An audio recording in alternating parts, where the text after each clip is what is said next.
नगर निगम में ओसीएफ श्रेणी में दर्ज भूमि का अवैध रूप से खरीद फरोख्त एवं बेचान कर निर्माण की जा रही दीपमाला रेजिडेंसी के कागजातों के खिलाफ वरिष्ठ पार्षद नरेश सत्यावना ने एक बार फिर से खोला मोर्चा।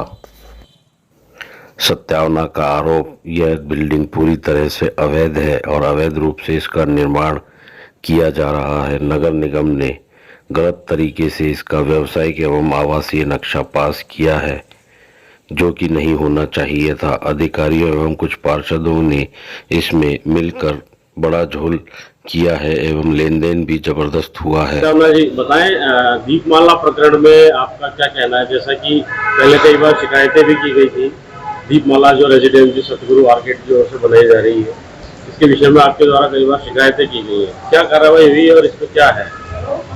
नगर निगम में हमारे द्वारा और भी पार्षद शाकिर है, मैं हूँ और भी पार्षद है, हम सब ने मिलकर नगर निगम की जो जमीन है सावित्री कॉलेज के सामने जमाबंदी में नगर निगम बोल रही है और उससे पूर्व एडीए में बोल रही थी, एडीए से भी नगर निगम में आई। उस जमीन के अंदर यहाँ के अधिकारियों ने कम से कम 2 साल पूर्व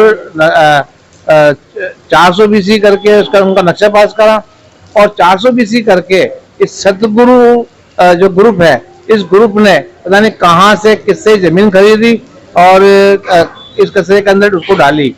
अब उसके आज जब हमने शिकायत दी, उसके बाद नगर निगम के अंदर 5 दिन के अंदर यहाँ से फाइल गायब हो जाना।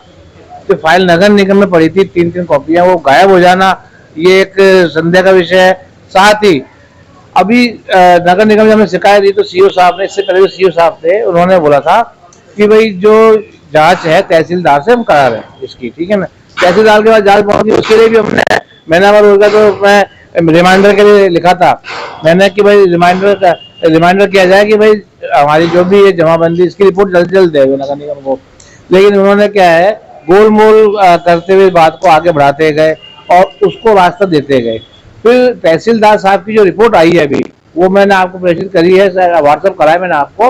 उसके अंदर सवाई तक जमीन बोल रही है कि भाई सवाई तक जमीन सरकारी होती है। आप सरकारी जमीन में जिस जमीन पर रेजिडेंसी बनी हुई है, हाँ, वो जो दीपमाला के कंस्ट्रक्शन की जो इन्होंने योजना बनाई है, उसके अंदर नीचे कॉमर्शियल है, ऊपर रेजिडेंशियल है। जो नक्शा नगर निगम ने 400 BC करके पास करा है, इनकी सबकी जेब गर्म हुई है उसके अंदर, ठीक है ना। वो उसके बाद मैं कह रहा हूँ, तो वो नगर निगम की जमीन है और वो कम से कम नहीं करके मेरी नजर में करोड़ रुपए की जमीन है, ठीक है, जिससे नगर निगम को बहुत बड़ा लाभ हो सकता है। ठीक, उस जमीन के अंदर ऐसे भामाशाहों ने जमीन खरीद ली है जो सबको खरीद के अपनी जेब में रखने वाले लोग हैं। और ऐसा हुआ है, जब तक इतना टाइम जो हम पास यहाँ ट्रस्टी हैं, मतलब निगम ने क्या कार्रवाई की है? निगम ने अभी तक कोई कार्रवाई नहीं की है, सब अपने हाथ बचाए हुए हैं। वो सब ये कह रहे हैं ऊपर जयपुर से होगा, जयपुर में उधर से एक कमेटी बन गई है, जिस कमेटी में पवन मीणा जी भी है हमारे नगर निगम में, लेकिन उनका भी जवाब गोलमोल है। उनसे पूछते हैं तो गोलमोल जवाब देते हैं। कमेटी की रिपोर्ट 7 दिन में मांगी थी, जो आज 1.5 माह हो गए, कमेटी ने अभी तक रिपोर्ट नहीं दी है, हमको स्पष्ट नहीं करा है। इसके अंदर FIR भी दर्ज हो चुकी है, फाइल चोरी उसकी FIR दर्ज हो चुकी है। तो हमारा मानना यह है कि सरकार मिलके और नगर निगम मिलके इसका हाथ बिल्कुल साफ करने के उसमें है, और इसमें जो मोटी रकम खा के, ठीक है ना, ये सब चुपचाप है, कोई बोलने को तैयार नहीं। जैसे यदि और आगे कुछ कार्रवाई नहीं होती है तो आपकी क्या? आगे कार्रवाई नहीं होती है तो धरना देंगे और कोर्ट जाएंगे, निगम के पक्ष में न्यायालय जाएंगे। हम निगम के ट्रस्टी हैं, निगम के पक्ष में हम काम कर सकते हैं। निगम की जमीन है, ऐसी बहुत सी जमीन है और भी, उन सब जमीनों के लिए और इस जमीन के लिए हम कोर्ट का रास्ता देंगे। हाँ नरेश जी बताएं, दीपमाला रेजिडेंसी का जो प्रकरण चल रहा है, इसमें निगम की तरफ से क्या कुछ कार्रवाई की गई है अभी तक? दीपमाला के अंदर नगर निगम की तरफ से अभी तक तो कार्रवाई नहीं हुई है, जबकि हम 7 से 8 महीने से इसके पीछे 2 से 3 हमने लेटर दे दिए हैं इसके अंदर। और ये OCF की ज़मीन है, OCF की ज़मीन के अंदर ना व्यावसायिक गतिविधि हो ही नहीं सकती है। इसके अंदर या तो आप स्कूल बना सकते हो, स्कूल का कार्य कर सकते हो, या फिर कोई हॉस्पिटल वगैरह है ये आप कर सकते हो, इंस्टीट्यूट चला सकते हो, इंस्टीट्यूट का कार्य कर सकते हो। लेकिन इसके अंदर ये आवासीय जो वर्क है ये काम नहीं हो सकता है। इसने आवासीय भूमि साथ में इसने दीपमाला वाले ने इसके अंदर कॉमर्शियल काम अलग चालू कर दिया है। और नगर निगम में जब हम गए तो उसने बोला कि इसमें हमारा कॉमर्शियल नक्शा प्राप्त है, ये बनवा रखा है, ये रखा है। अगर कॉमर्शियल नक्शा है तो नगर निगम उसको तुरंत कैंसिल करे। अगर नगर निगम ने पास करा तो नगर निगम उसको तुरंत कैंसिल करे। नगर निगम से मेरी गुजारिश है, नगर निगम के अधिकारियों से गुजारिश है। अभी हमारे सीओ साहब ईमानदार आए हुए हैं, मैं सीओ साहब से निवेदन करता हूँ आप इसको कैंसिल करें, अन्यथा इसके अंदर आगे कोई बड़ी कार्रवाई पार्षद द्वारा की जाएगी।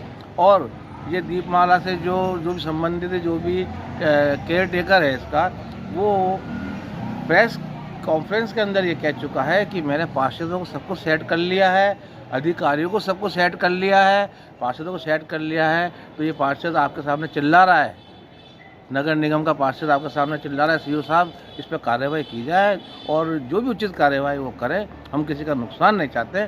तो इसके अंदर आप जो आवासीय है उसको कैंसिल करें, कॉमर्शियल को कैंसिल करें और दूसरे काम जो है आप चलाएं इसके अंदर।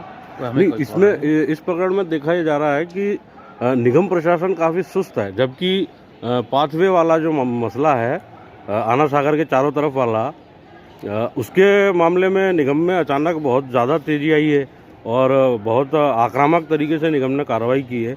तो इस दीपमाला रेजिडेंसी प्रकरण में आखिर इतनी ढीला रवैया क्यों अपनाया हुआ है? मेरा मानना ये है, दीपमाला प्रकरण के अंदर जो ये बहुत धनाढ़ लोग हैं, धनाढ़ लोगों ने अधिकारियों के पहले से ही जेब गर्म करी हुई है। मेरा कहीं मानना ये मेरे समझ में आता है। लेकिन अभी हमारे ईमानदार अफसर आए हुए हैं, सीओ साहब सुशील कुमार जी, मैं मानता हूं कि वो हमारे लेटर पैड पे या हमारे लेटर पे शिकायत पे कार्य करेंगे। नहीं, जैसे कि इसमें बार बार एक इल्ज़ाम ये लगाया जाता है कि ये जगह तो निगम की है, निगम की प्रॉपर्टी थी। हाँ, तो फिर निगम ने क्या इसको सेल आउट कर दिया है? निगम की प्रॉपर्टी थी, हम सारे कागज दे चुके हैं, जमाबंदी दे चुके हैं, गिरदावर से मालूम कर लिया है नगर निगम की प्रॉपर्टी। फिर भी नगर निगम इसको अंदर अपने कस्टडी में लेने में क्यों विफल है, अभी तक समझ में नहीं आ रहा है इसका कारण। तो ये जो दीपमाला रेजिडेंसी जहाँ पर निर्मित हुई है, निर्माण हुआ है, इनके पास इनका ऐसा क्या मालिकाना हक है जो निगम सरेंडर हो गया उसके सामने? इनका कोई मालिकाना हक ही नहीं है। अगर मालिकाना हक है तो आपके गलत कागज हैं, आपने गलत प्रॉपर्टी के पैसे दिए किसी और चीज़ के। ये तो नगर निगम के कसाब बोल रहे हैं, सब बोल रहे हैं। ये अभी तहसीलदार साहब से निकलवाया था, उन्होंने कस्बे का नगर निगम बताया है, नगर निगम बताया। फिर नगर निगम दूसरे जो गरीब लोग उनको तो आप हटा रहे हो, ठीक है ना। ये धनाढ़ लोगों को क्यों नहीं आप हटा रहे हो? सबसे पहले धनाढ़ लोगों को हटाओ तो आप नगर निगम की तो विश्वास जगे। आए दिन अखबारों में नगर निगम के लिए अनगल बातें आती हैं, अवैध निर्माण की आती हैं, अवैध कॉमर्शियल की आती है और नगर निगम की जमीनों कब्जों की आती है। फिर नगर निगम इस पर कार्य। तो आपकी जैसे मान लो अभी आज आपकी ये मांग है, इस मांग पर यदि कार्रवाई नहीं होती है तो आगे आपका क्या वो रहेगा? भाई इस नाम का कार्रवाई नहीं हुई तो पीछा नहीं छोड़ेंगे, ये नगर निगम की भूमि लेकर रहेंगे। जो हमारे को इसके अंदर उचित कार्रवाई करनी पड़े पार्षद द्वारा वो की जाएगी। मतलब नगर निगम की जो भूमि है इसे लेकर रहेंगे, ऐसा कहना है? हाँ, नगर निगम की धरोहर है लेकर पार्षद रहेंगे। नरेश सत्यावना का। हाँ बिल्कुल, नगर निगम की धरोहर है लेकर रहेंगे साहब। और भी जो नगर निगम की धरोहर किसी ने हत्या रखी है उसको भी हम लेकर रहेंगे। ठीक है सत्यावना जी, कल का सम्राट से बात करने के लिए धन्यवाद।